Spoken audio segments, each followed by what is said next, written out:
Kesepakatan akta pengangkatan anak dari orang tua kandung Angelin pada pasangan Douglas dan juga Margaret dibuat oleh notaris Anneke Wibowo pada tanggal 24 Mei 2007. Dalam akta tersebut tercantum bahwa Angelin akan menjadi ahli waris Douglas sebagai orang tua angkatnya. Bahkan dalam pasal 2 disebutkan tentang pengalihan hak waris jika Angelin meninggal dunia yang akan turun ke hak waris dari pihak Margaret.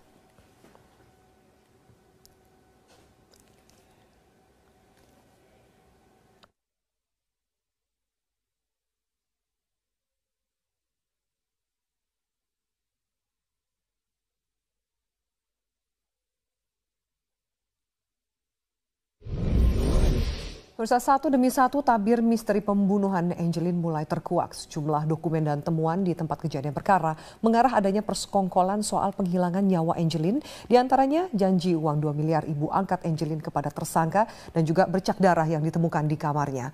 Benarkah perebutan harta warisan menjadi motif pembunuhan Angelin? Saya langsung akan membahasnya. Bersama saya sudah dari luar studio kuasa hukum dari tersangka Agustinus, Haposan Sihombing. Halo Bang Haposan, selamat malam. Bang Haposan, Anda bisa mendengar saya?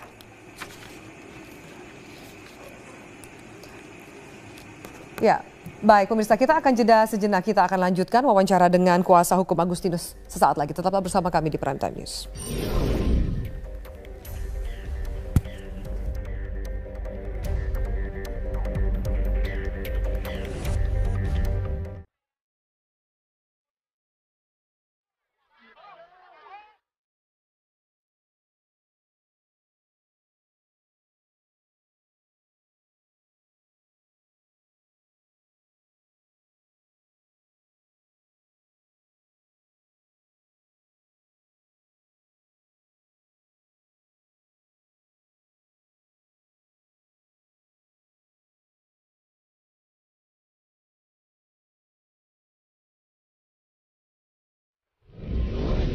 Ya, baik pemirsa, sudah bersama saya kuasa hukum dari tersangka Agustinus, Haposan Sihombing. Bang Haposan, selamat malam.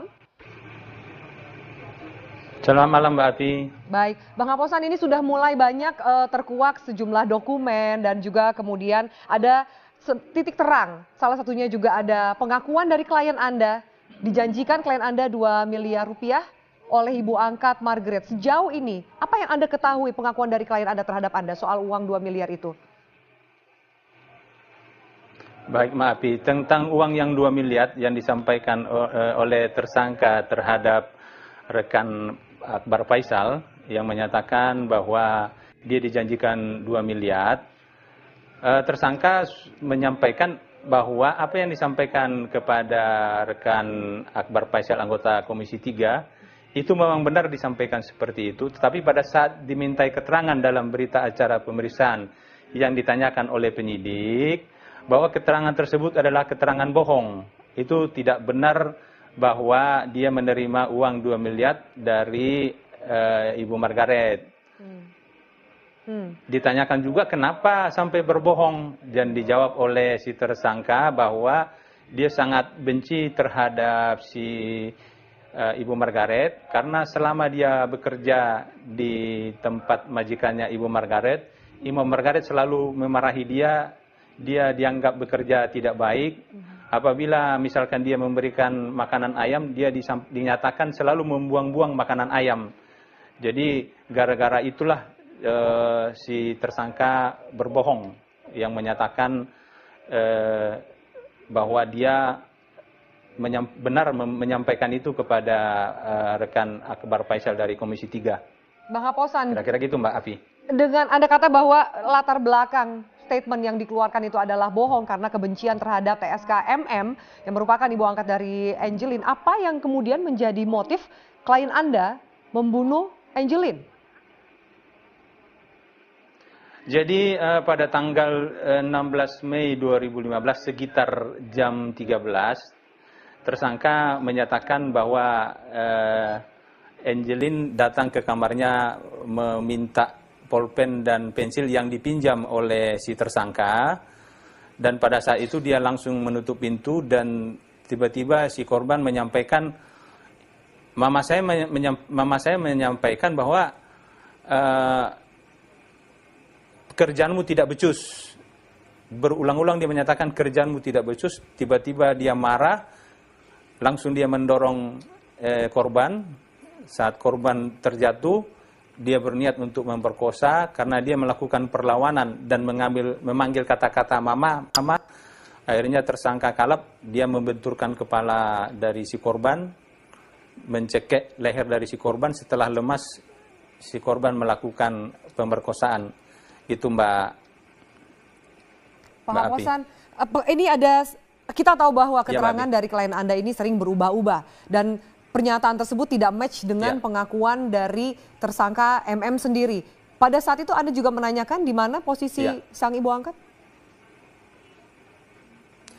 Jadi pada sekitar jam 15, pada saat si tersangka ini membersihkan botol minuman ayam, tiba-tiba ibu korban memanggil-manggil Angelin.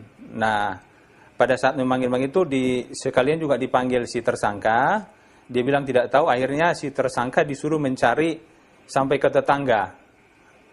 Dan setelah dari cari di tetangga tidak ada, dia balik lagi ke rumah. Dan sekitar jam 17 dia melihat Ibu Margaret ada di kamarnya.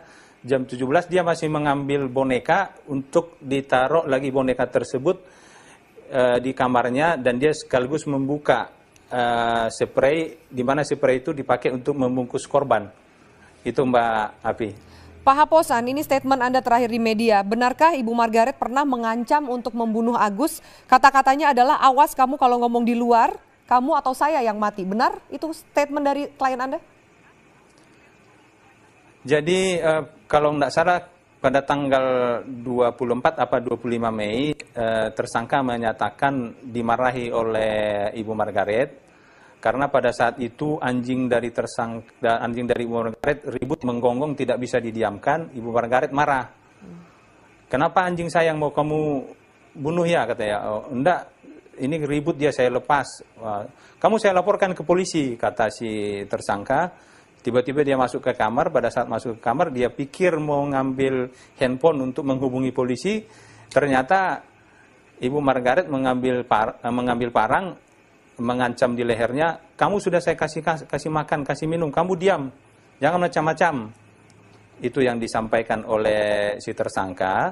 Nah, masalah membunuh itu pasca dia keluar dari rumahnya Ibu Margaret, ada telepon dari seseorang yang tidak dikenal, seorang laki-laki yang mengancam dia, ini rahasia, kamu diam, harus diulang lagi dalam hari-hari berikutnya sampai tanggal 9. Dia juga ditelepon dan disampaikan, kamu harus diam, kalau tidak kamu saya bunuh. Itu yang disampaikan oleh seseorang melalui telepon. Karena dia merasa terganggu, akhirnya si tersangka mematahkan kartu SIM dari handphone dari tersangka. Demikian Mbak Afi. Pak Haposan, rahasia apa yang begitu sangat diusahakan oleh pihak-pihak tertentu tidak bocor? Rahasia apa yang dimaksud? Apakah klien Anda tahu? Masa hanya sekedar hanya tidak bisa memberi makan anjing? Tidak mungkin. Jadi secara penyelidikan dari pihak polisi, kita percayakan aja nanti kepada pihak penyidik untuk menggali lebih dalam lagi tentang keterangan daripada si tersangka ini. Ini kan sudah hari kelima, kita harapkan nanti dari keterangan-keterangan tersangka lanjutan dan juga saksi-saksi yang lain, polisi akan menemukan bukti-bukti seperti yang disampaikan oleh Bapak Kapolda Roni F. Sompi dengan ditetapkannya tersangka Ibu Margaret dalam kasus penelantaran anak. Kita harapkan ini menjadi pintu. Pintu untuk? Pak Haposan? Membuka. Itu kan di statement dari Pak Kapolda. Itu kan di statement dari Pak Kapolda, kita, dengan ditetapkannya tersangka terhadap Margaret, Pak Kapolda Roni Sompi kan menyatakan semoga ini menjadi pintu untuk membuka proses penyidikan dan menguak tragedi terhadap meninggalnya adik kita Angelin. Oke, Pak Haposan, saat ini masih ada satu tersangka tunggal, yaitu klien Anda berinisial AG yang menjadi tersangka pembunuhan dari adik kita, Angelin. Anda yakin bahwa klien Ya. Anda bukan Ya. satu-satunya yang akan menjadi tersangka? Ada tersangka lain dalam waktu dekat? Kalau berdasarkan dari keterangan yang disampaikan oleh tersangka, seperti yang saya sampaikan tadi, itu sudah menunjukkan sinyal. Dan mengenai berita acara atau penyampaian yang disampaikan oleh tersangka, kita percayakan kepada teman-teman kita kepada kepolisian. Dan polisi kan lagi menggali bukti-bukti seperti yang kita dengar juga dari media, baik itu darah dan juga tes DNA. Mudah-mudahan segera terkuak. Pak Haposan, ketika tadi Anda sempat menyatakan pengakuan dari klien Anda, Ibu MM, ini mengancam klien Anda dengan parang di leher. Apakah itu sering dilakukan oleh tersangka MM terhadap klien Anda? Baru penyampaian dari tersangka baru kejadian pada saat dia mau dikeluarkan sekitar tanggal 24 atau tanggal 25 itu.